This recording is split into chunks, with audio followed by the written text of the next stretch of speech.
Hello friends, Mandar here. I'm back with another video.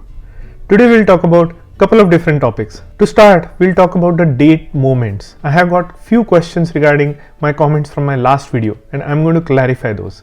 The second is, if your case is been outside of the processing time limits, what can you do? How can you open an inquiry with USCIS? We'll also talk about why are green cards being issued within the family at different dates. And finally, the most important topic I want to cover in this video is what are the things that you should consider while immigrating at a later stage in your life. Later in the sense 45 or 50 plus. So a lot of packed content, guys. Watch this video until the end and let's get started.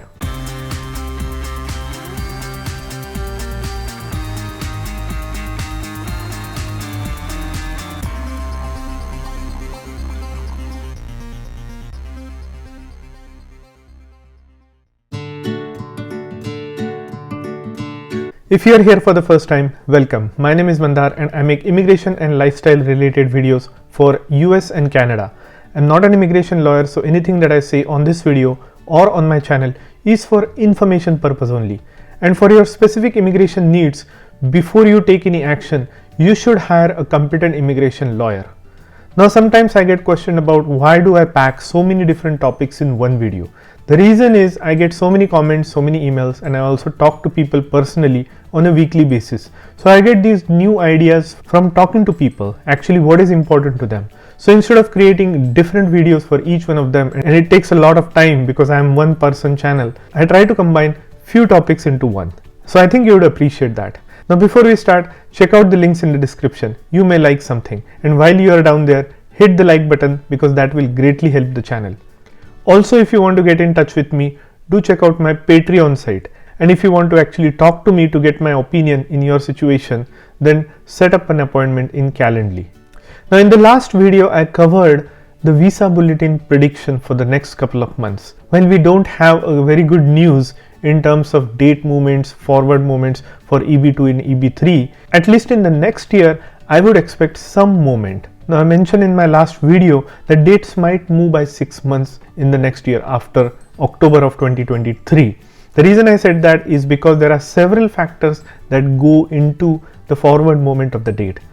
Now if you purely look at the math, what is the pending inventory? And for example, if you take EB2 India, how many applications are actually pending in I-485 stage are roughly around 40,000.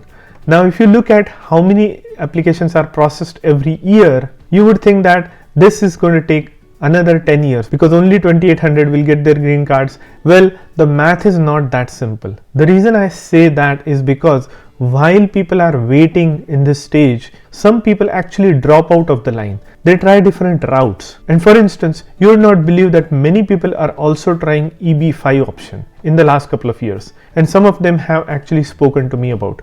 Some people are considering EB1A or EB1C route because they have lived in the United States for so long. They have acquired those skills, those degrees and those references and those patents that they do qualify for EB1A in some situations. So those people drop out of EB2 race. Others are who take the EB1C international managers category route.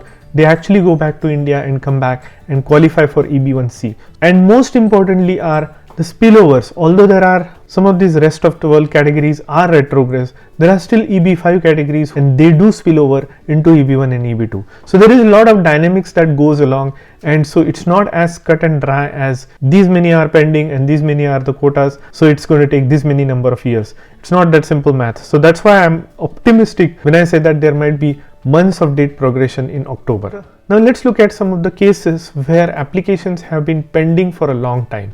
Say for instance your EAD application, you have applied for your 485 and your EAD and AP renewal application has been pending for many months. So what do you do in that case? In certain scenarios you are getting close to having your extension used up. Basically, if you have an extension in process and if you have an existing EAD, you still have 180 days after the expiry of your current EAD to continue to work. But if you are closing in on that, if 6 months have passed, what do? You need to contact USCIS, and then there is a link that I have shared on the screen If you click on that link, you will see various different options to contact USCIS and open your e-request case. And this is very important because you have to do this timely, because USCIS will take their time to review your case, and in certain situations they may also adjudicate it. So remember, there is an option on the USCIS website to contact them and open an automatic ticket with them to bring their attention to your already delayed case. If it's even more urgent, you need to pick up the phone and talk to a real tier 2 agent. Now, another topic that comes up very commonly in my discussions with people is the green card processing of family. So if you have a family of 4 or 5, and if your adjudication is done, sometimes some people of the family members do get their green cards earlier. Say for instance, the primary applicant gets it sooner and the derivatives get it later. Now one might say, why does this happen? So what is the reason for this difference in issuing of the green card? Now remember, the petition for I-485, which is adjustment of status, although it is applied at the same time as the primary applicants for all the derivatives, it is also individually looked at and it is adjudicated also on its own merit.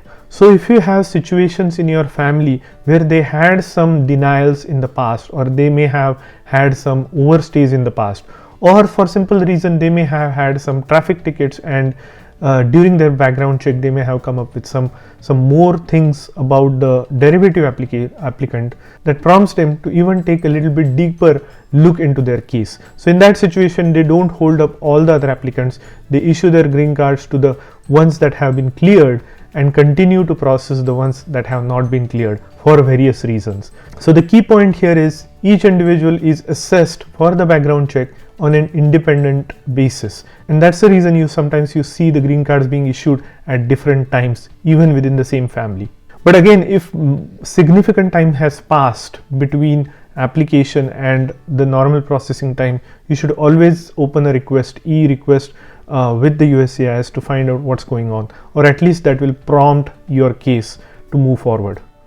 Now another important question I wanted to quickly touch, and I have covered it numerous times in my previous videos, is can you have multiple 485 applications at the same time? The simple answer is yes. You could have applied in one category, in employment based category, and you can also have a parallel family based category, and you could even have a third category which is EB5 if you wish to do so, and whichever progresses further, whichever has the highest merit to progress further, and whichever has the date current, that will get you the green card, or that will get processed earlier, and the other ones will get cancelled. So there is nothing wrong in applying in multiple different categories as long as you qualify in those multiple categories. Now make sure all of those categories are very clear for you, because if you get denied in one category, that may have an impact on the other categories, because the reason for the denial might impact all the other categories. So that is one thing that you want to pay attention to.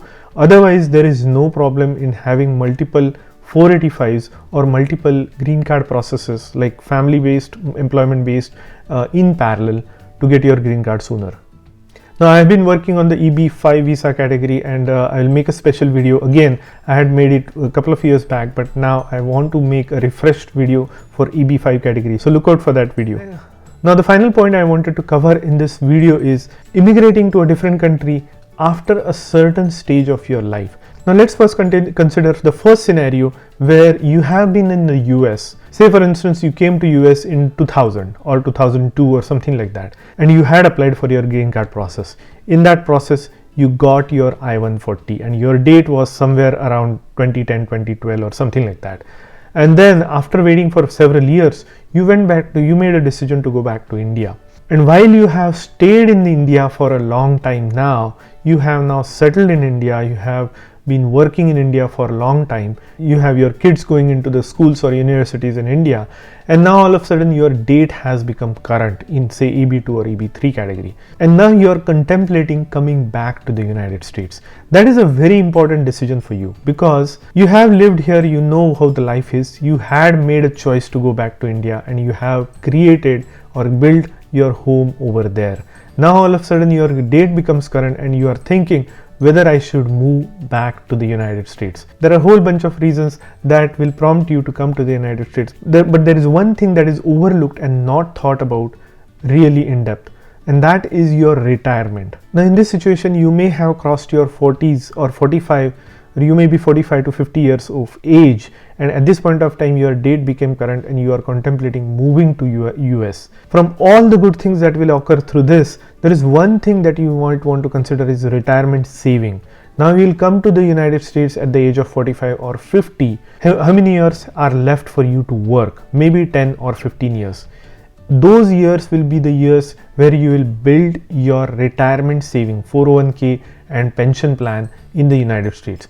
Will those 10 to 15 years be enough for you to build your equity or build your retirement saving? That is the main question you want to ask.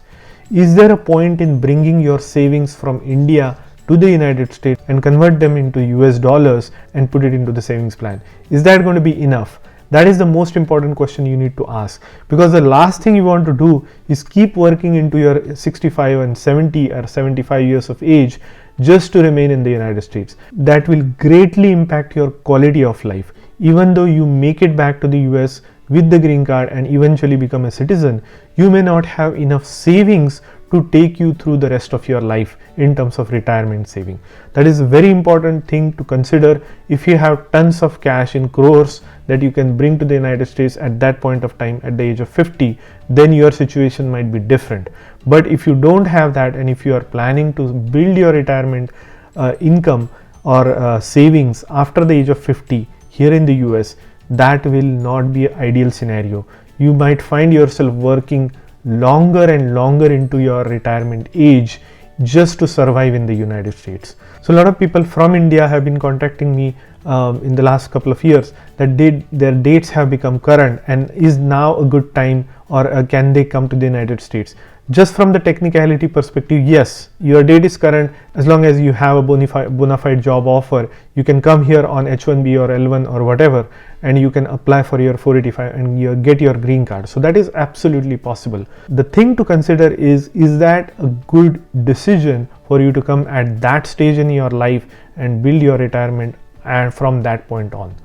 That is going to be crucial. Now, if your only aim is to come for your children for their higher studies and all, you can just send them, or you can come here temporarily, set them up and then go back. But if your aim is to come here and settle for the remainder of your life, that is the thing that you have to really deeply think about, because it will impact your quality of life coming that later in the stage of your life into the United States. The reverse is also true. If you plan to do the reverse migration from US to India at a later stage in your life, that is also a point to think about very deeply, because even though you know India from your birth and you have lived in India in your childhood before coming to the US, things have changed drastically in India. Things have become very expensive, and unless you have a very good job in India, you might think your years of savings from the United States will be enough for you to survive in India for the rest of the life.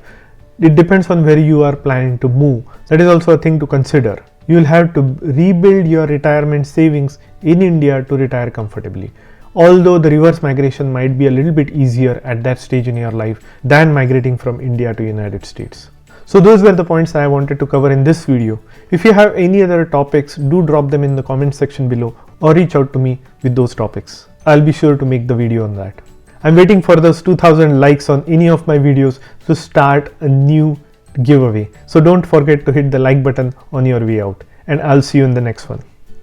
So I know for sure that some of you are interested in stock trading, day trading, buying cryptocurrencies. I want to present you Webull. Webull is a trading platform. It allows you to buy stocks, it allows you to buy options, do options trading, and also it allows you to buy cryptocurrency. It can be done on the computer or on the mobile app. Now if you use my link, which is on the screen and also in the description, you will get some free stocks. Webull has announced that it will give 12 free stocks if you use my link, and those free stocks will be valued up to maximum of $30,600. So when you open an account using my link, you will get 2 free fractional share stocks. That value could be anywhere between $3 to $300. If you deposit at least 1 penny, you will get 4 to 10 free additional stocks valued from $7 to $3,000. So that's 12 stocks from Webull, free for you if you use my link, and enjoy your free stocks.